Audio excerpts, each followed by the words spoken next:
Olá, alunos do terceiro ano, tudo bem com vocês? Espero que sim.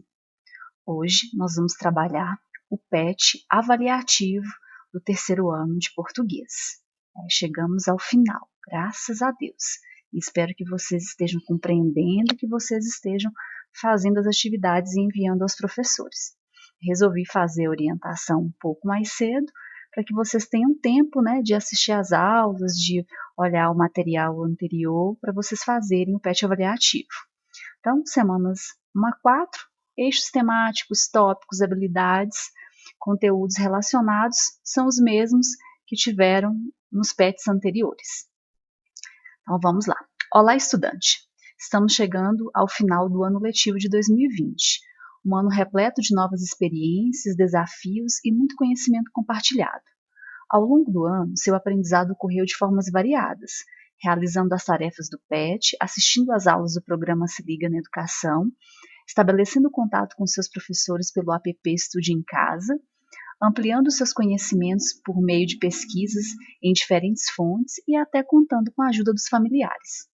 Temos certeza que você aprendeu significativamente. E para encerrar nosso ano letivo, é hora de resolver algumas questões que tratam das compreensões mais importantes que você construiu nesse período em cada componente curricular. Realize as questões com bastante atenção, pois elas servirão para que os seus professores possam planejar um próximo ano que lhe proporcione ampliar ainda mais seu aprendizado. Lembre-se de separar um tempinho para aproveitar ao máximo o momento de retomada dos principais conceitos e temas. Bons estudos! Então vamos lá. No PET 1, estudamos dois gêneros muito importantes, a notícia e a charge. Vamos resolver algumas questões sobre eles. Então, questão 1, Enem 2016.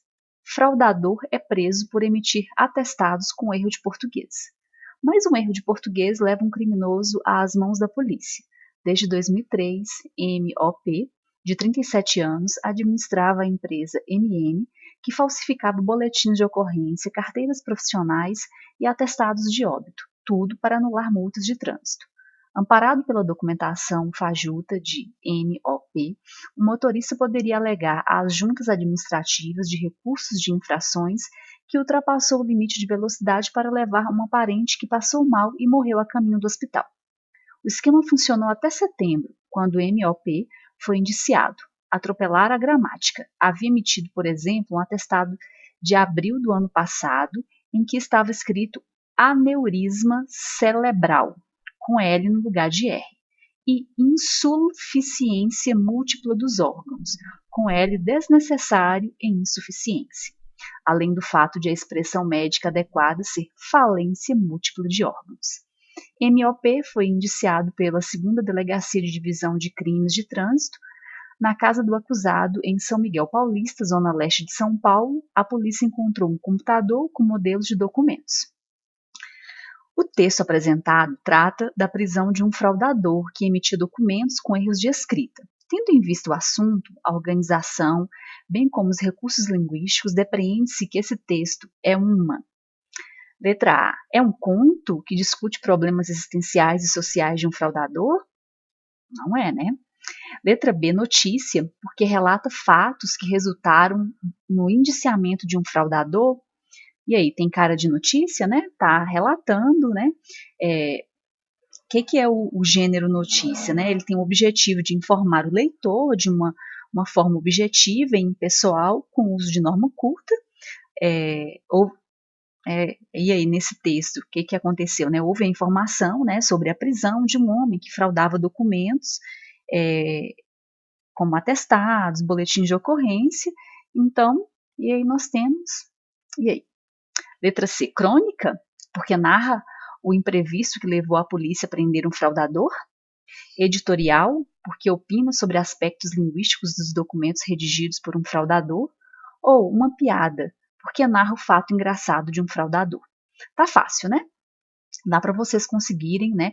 Olhando, ó, nós estamos trabalhando a notícia e a charge. E aí nós podemos depreender que esse texto, né, tem um título, tem um corpo, né, onde relata uma informação de forma objetiva e impessoal, né? Quem escreveu não está colocando o seu ponto de vista. Então dá para vocês responderem aí. Justifique sua resposta descrevendo as características do gênero. Vou colocar aqui um material de apoio, características da notícia. As principais características, tá faltando um C aqui, tá? As principais características do gênero textual notícia são texto de cunho informativo, textos descritivos e ou narrativos, textos relativamente curtos, veiculado nos meios de comunicação, linguagem formal, clara e objetiva, textos com títulos principal e auxiliar, textos em terceira pessoa, né, impessoais, a pessoa que está escrevendo ela não coloca sua opinião, discurso indireto, fatos reais, atuais e do cotidiano, né, e cotidianos. Então, dá para vocês conseguirem fazer a sua justificativa. Se não der, volta no material, né, no PET 1, que ainda tem mais informações. No PET 2, interpretamos diversos textos e vimos como é importante desenvolvermos as habilidades de interpretação. Leia o texto abaixo e responda. Bons dias. 14 de junho de 1889. Ó doce, ó longa, ó inexprimível melancolia dos jornais velhos. Conhece-se um homem diante de um deles. Pessoa que não sentia alguma coisa ao ler folhas de meio século, bem pode crer que não terá nunca uma das mais profundas sensações da vida, igual ou quase igual à que dá à vista das ruínas de uma civilização. Não é a saudação piegas, mas a recomposição do instinto, a revivência do passado. Revivescência do passado, desculpa. Machado de Assis, né, Crônicas. E aí, o jornal impresso é parte integrante do que hoje se compreende por tecnologias de informação e comunicação. Nesse texto, o jornal é reconhecido. Então, nesse texto, né, fala de melancolia, de jornais velhos, de revivescência do passado, né, tá relembrando o passado, profundas sensações da vida. E aí, nesse texto, o jornal é reconhecido como objeto de devoção pessoal, elemento de afirmação da cultura, instrumento de reconstrução da memória, ferramenta de investigação do ser humano ou veículo de produção de fatos da realidade. É de acordo a este texto, tá? 3. Analise as afirmativas sobre o modernismo brasileiro. Tem como marco inicial a Semana de Arte Moderna em 1922. 2. O objetivo era renovar o ambiente artístico-cultural. 3. Unir artistas de vários segmentos. 4. Tinha o objetivo de retratar somente os índios, devido ao viés nacionalista. Vou colocar aqui um material para vocês. Então, modernismo no Brasil. O movimento modernista no Brasil ocorreu em 3 períodos, que vão de 1922 a 1945. O modernismo foi o reflexo da história política e social do país. É a partir da Semana da Arte Moderna que o modernismo toma consistência no Brasil. Nesse momento, temos a literatura e a arte como resultado das mudanças na política, economia, cultura e sociedade brasileiras. Características e fases do modernismo. Primeira fase do modernismo. Reconstrução da cultura brasileira, revisão crítica do passado histórico e das questões culturais, abolição da visão de colonizados, nacionalismo crítico, ironia, linguagem coloquial, crítica social. Segunda fase do modernismo, interesse por temas nacionalistas, romance focado diretamente nos fatos, romance de caráter documental. Na poesia, pessimismo, individualismo, isolamento. Terceira fase do modernismo, que também é conhecida pela geração de 45, né? Regionalismo universal, objetivismo, influência do simbolismo e do parnasianismo, valorização da métrica e da rima, metalinguagem. Vamos voltar aqui. Então, com o modernismo brasileiro, né, houve a Semana da Arte Moderna, vários artistas, vários escritores, artistas, outros segmentos se encontraram, pintores, escritores, né?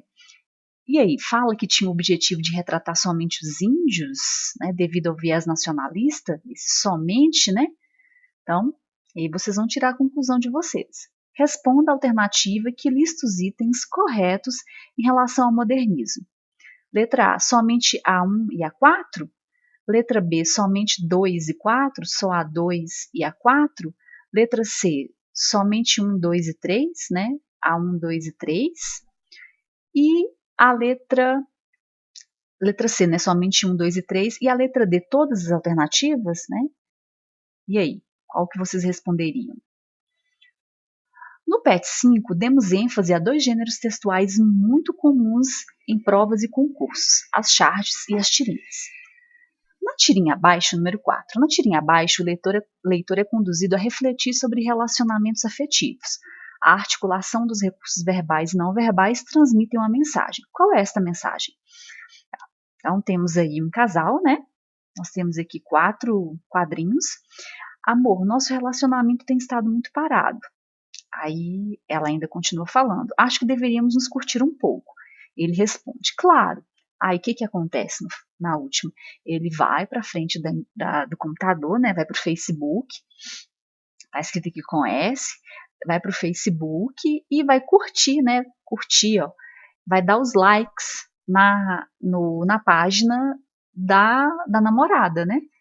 Mas não foi isso que ela quis dizer. Ela estava querendo dizer que eles tinham que curtir um do lado do outro, curtir o relacionamento, né? Mas não dessa forma, né? Que o contato humano, físico, né, está sendo deixado de lado. Hoje tudo se resume a redes sociais. Há pessoas que se preocupam mais em curtir fotos, né, dar likes em fotos nas redes sociais do que dar um abraço, conversar pessoalmente. Então, essa mensagem, né, que nos passa, o sentido construído na tirinha é esse, né, de você se importar mais com as redes sociais do que com o relacionamento presencial propriamente dito. 5. Leia a charge abaixo. Aí nós temos 2 meninas e uma balança. Aí uma fala, cuidado, não pise nisso. Aí outra pergunta, por quê? Minha mãe pisa aí e começa a chorar. A charge retrata um comportamento recorrente nos dias atuais, a insatisfação das pessoas com o peso. Existe um padrão de corpo estabelecido pela sociedade e muitas pessoas sentem-se na obrigação de segui-lo. Escreva um texto em que você fale das consequências de se seguir um padrão. Além disso, você deve falar também sobre algumas estratégias para que possamos diminuir a gordofobia na nossa sociedade. Gordofobia é a pessoa ter aversão, ter raiva da pessoa gorda, né, e discriminá-la. E aí vocês vão criar um texto em que vocês vão ter uma introdução, ter o desenvolvimento e dar sua conclusão, dar o seu ponto de vista sobre essa, né, como podemos diminuir essa gordofobia, o que vocês acham aí sobre essa obrigação, né, de seguir um padrão. Estamos chegando ao final do plano de estudo doutorado avaliativo. Dessa vez, vamos retomar o que estudamos nos PETs 6 e 7. Nele, falamos sobre a terceira fase do modernismo brasileiro, principalmente sobre a geração de 45. Vou colocar aqui o material. Então, paramos aqui, né? Terceira fase do modernismo. Fala do regionalismo universal, o objetivismo, influência do simbolismo e do parnasianismo, valorização da métrica e da rima, metalinguagem. A Semana da Arte Moderna ocorreu em São Paulo em 1922 e marca o primeiro momento modernista do Brasil. Resultou um divisor de águas da cultura brasileira, gerando transformações profundas e solidificando o modernismo no país. Agora, a geração de 45 representou um grupo de literatos brasileiros da terceira geração modernista. Ela surgiu com a revista Orfeu, em 1947, e teve representantes tanto na prosa quanto na poesia. O contexto histórico. A Segunda Guerra Mundial ocorreu entre 1939 a 1945. Portanto, a geração de 45 marca o início da Guerra Fria, da corrida armamentista, bem como o fim da Segunda Guerra e de muitos governos totalitários, do qual se destaca o nazismo alemão. No Brasil, o período de redemocratização do país e a era Vargas, com Getúlio Vargas no poder, essa fase seria marcada pela repressão, censura e a ditadura que ameaçava, que avançava. O movimento moderno das artes buscava criticar a sociedade, né? Buscava criticar a sociedade ao mesmo tempo que se distanciava da arte acadêmica. Isso deu lugar ao folclore, aos regionalismos, aos múltiplos subjetivismos, dentre outros. Foi nesse contexto, que os escritores da terceira fase modernista produziram suas obras. Então vamos voltar ao material. E aí, observe as afirmações sobre a geração de 45. 1. Surgiu com a revista Orfeu. 2. Seu contexto histórico era a Segunda Guerra Mundial. 3. No Brasil, o período foi da redemocratização do país à era Vargas. 4. O estilo formal marcado pela metrificação era valorizado. 5. O movimento moderno das artes buscava criticar a sociedade. Então, essas são as afirmações sobre a geração de 45. Agora, vocês vão assinalar a alternativa que aborda as afirmações corretas sobre o concretismo, que é outra escola literária, outro estilo literário que está dentro do modernismo, dentro da geração de 45. Mas acredito eu que aqui ainda seja sobre a geração de 45, porque as afirmações acima são sobre a geração de 45. Vamos analisar sendo sobre a geração de 45. Letra A, apenas 1, 2 e 5 estão corretas? Aí vocês vão volta um pouquinho no vídeo, dá um pause, tem um material. B, 1, 3 e 4 estão corretas? C, todas estão corretas? D, apenas 2 e 3 estão corretas? E, 1, 2, 3 e 5 estão corretas.